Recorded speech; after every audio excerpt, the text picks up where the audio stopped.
Salam dan bahagia Ibu dan Bapak Guru. Halo, selamat datang di modul kurikulum operasional sekolah. Pada materi pertama ini kita akan belajar tentang cara merumuskan visi dan misi sekolah. Dalam pembelajaran dengan paradigma baru, pemerintah pusat menetapkan kerangka dasar kurikulum untuk dijadikan bahan acuan. Berdasarkan kerangka tersebut, sekolah mempunyai kewenangan untuk merumuskan kurikulum operasional di tingkat satuan pendidikan. Proses perancangan kurikulum operasional ini diawali dengan merumuskan visi dan misi. Dalam mempelajari materi ini, Bapak Ibu perlu menggunakan dokumen Panduan Pengembangan Kurikulum Operasional di Satuan Pendidikan dan dokumen Visi Misi Sekolah yang Ibu Bapak miliki untuk refleksi. Jadi, siapkan terlebih dahulu dokumen-dokumen tersebut, lalu silahkan melanjutkan video ini. Ibu dan Bapak, sebenarnya apa itu visi dan misi? Visi adalah cita-cita bersama untuk jangka waktu tertentu yang dirumuskan berdasarkan masukan dari seluruh warga sekolah. Sedangkan misi adalah cara-cara yang dilakukan oleh sekolah dalam upaya mencapai visi tersebut. Jadi, jika kita membayangkan akan bepergian, maka visi adalah tujuan yang ingin kita capai dalam rentang waktu tertentu. Sementara cara untuk mencapai tujuan tersebut dinamakan misi. Kurikulum operasional ini merupakan dokumen yang fleksibel dan dinamis. Artinya, satuan pendidikan dapat mengembangkan kurikulum operasional sesuai karakteristik dan kebutuhan satuan pendidikan selama selaras dengan kerangka dasar yang ditetapkan oleh pemerintah. Isi dari dokumen ini harus dihidupkan dalam budaya dan pembelajaran di sekolah, menjadi acuan untuk mengevaluasi dan merefleksikan proses belajar, dan untuk rencana pembelajaran ruang lingkup kelas, hendaknya Ibu Bapak Guru mengedepankan kondisi dan kebutuhan belajar siswa dalam mencapai tujuan pembelajaran. Visi dan misi ini merupakan salah satu komponen utama dalam kurikulum operasional di satuan pendidikan dan menjadi acuan dalam seluruh kegiatan. Dalam praktiknya, semua warga sekolah wajib berkomitmen untuk menerapkan nilai-nilai visi dan misi dalam kegiatan dan interaksi sehari-hari. Untuk itu, penyusunan visi misi ini menjadi kunci dan harus melalui tahap analisis karakteristik satuan pendidikan. Dalam perjalanannya pun, satuan pendidikan perlu melakukan refleksi berkala untuk memastikan bahwa visi dan misi masih relevan sesuai dengan kebutuhan siswa. Biasanya, satuan pendidikan melakukan peninjauan visi dan misi sekitar 4-5 tahun sekali. Sebelum mengembangkan kurikulum operasionalnya, satuan pendidikan melakukan analisis karakteristik yang menggambarkan keunikan lembaga dan lingkungan belajar. Satuan pendidikan perlu menampung aspirasi warga sekolah karena visi dan misi menjadi arah yang dituju oleh seluruh warga satuan pendidikan.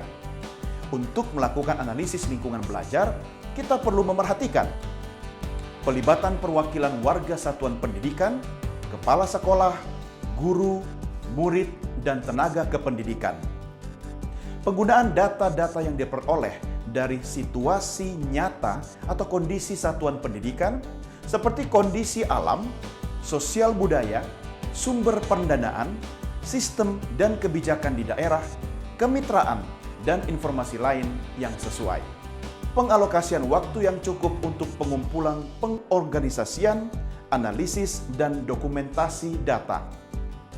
Pemilahan informasi yang relevan dan menyimpulkan untuk mengembangkan strategi atau solusi. Ada beberapa pilihan cara untuk mengumpulkan informasi seperti kuesioner, wawancara, diskusi kelompok terkumpul, observasi, maupun menggunakan data lain seperti rapor pendidikan.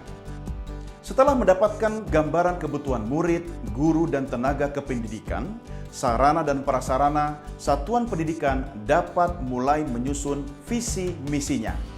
Ada beberapa hal yang perlu diperhatikan, yaitu Visi berupa gambaran masa depan yang ingin dicapai oleh satuan pendidikan.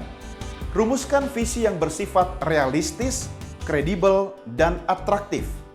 Visi sebaiknya mudah dipahami, relatif singkat, ideal, berfokus pada mutu, serta memotivasi setiap pemangku kepentingan. Untuk merumuskan misi, mari kita lihat penjelasan berikut ini. Pernyataan misi menunjukkan secara jelas mengenai apa yang hendak dicapai oleh satuan pendidikan. Rumusan misi selalu dalam bentuk kalimat yang menunjukkan tindakan, bukan kalimat yang menunjukkan keadaan, sebagaimana pada rumusan visi. Antara indikator visi dengan rumusan misi harus ada keterkaitan secara jelas. Satu indikator visi dapat dirumuskan lebih dari satu rumusan misi. Misi menggambarkan upaya bersama yang berorientasi kepada peserta didik. Saat melakukan analisis lingkungan belajar, pastikan visi, misi, dan tujuan tidak bertentangan dengan kerangka kurikulum yang ditetapkan oleh pusat, yaitu tujuan pendidikan nasional, pelajar Pancasila, struktur kurikulum, prinsip pembelajaran dan asesmen, serta capaian pembelajaran. Ibu dan Bapak, sebenarnya ada banyak cara untuk merumuskan visi dan misi. Kami akan memberikan salah satu contoh. Ibu dan Bapak bisa mengeksplorasi cara lain selama prinsip-prinsip penyusunan visi dan misinya dilakukan. Satuan pendidikan perlu melibatkan seluruh warga sekolah yang terdiri dari perwakilan murid, staf atau guru, juga wakil orang tua. 1. Ajukan wawancara atau survei untuk mendapatkan informasi yang sejelas-jelasnya. Berikanlah pertanyaan untuk murid sesuai dengan tahapan perkembangan belajarnya. Berikut adalah contoh beberapa pertanyaannya.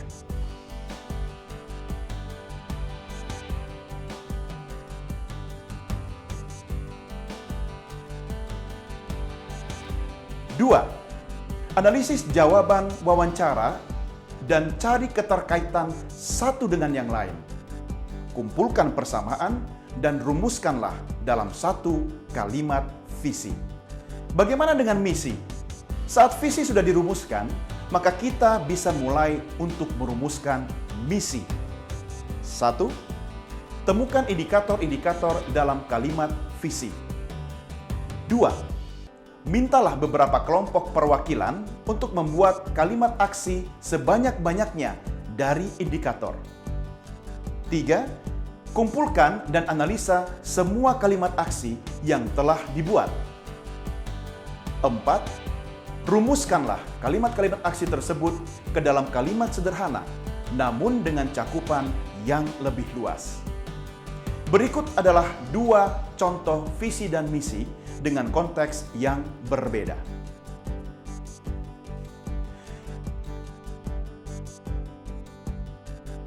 Ibu dan Bapak, ada beberapa tips yang dapat digunakan untuk membantu proses fasilitasi dalam perumusan visi dan misi. Mari kita simak tips berikut ini. Tips untuk menyusun visi. Sesuaikan pertanyaan untuk peserta didik dengan tahapan perkembangan belajarnya. Tenaga kependidikan terkadang tidak melihat dirinya sebagai pendidik. Berikan pengantar bahwa bekerja di satuan pendidikan adalah pendidik apapun perannya. Untuk wakil orang tua, perlu cermat memilih perwakilan agar perwakilan representatif, orang tua baru dan lama, orang tua yang kritis terhadap tujuan pendidikan untuk peserta didik dan paham alasan memilih satuan pendidikan. Tips dalam menyusun misi. Untuk membuat kalimat aksi yang jelas, gunakan kata kerja operasional yang bersifat umum yang masih bisa diterjemahkan menjadi pernyataan spesifik. Contoh, menjadi satuan pendidikan yang menginspirasi perubahan. Menginisiasi aksi-aksi nyata dalam rangka mendidik masyarakat mengenai cara hidup ramah lingkungan. Ibu dan Bapak, sekian materi tentang visi dan misi sekolah. Guru dapat menjadikan visi dan misi sebagai bahan pertimbangan dalam menyusun rencana pembelajaran sehingga bersifat kontekstual dan bermakna bagi murid. Sebagai penutup, mari kita refleksikan bersama beberapa hal di bawah ini. Visi. 1. Apakah visi menggambarkan harapan seluruh warga satuan pendidikan? 2. Apakah visi menyatakan tujuan besar yang ingin dicapai satuan pendidikan? 3. Apakah visi sudah berpusat pada peserta didik? Misi. 1. Apakah misi jelas menyatakan hal-hal yang perlu dilakukan untuk mencapai visi? 2. Apakah semua warga satuan pendidikan mengalami hal-hal yang menjadi prioritas untuk mencapai visi? Selamat belajar ya, Bapak Ibu guru hebat. Salam dan bahagia.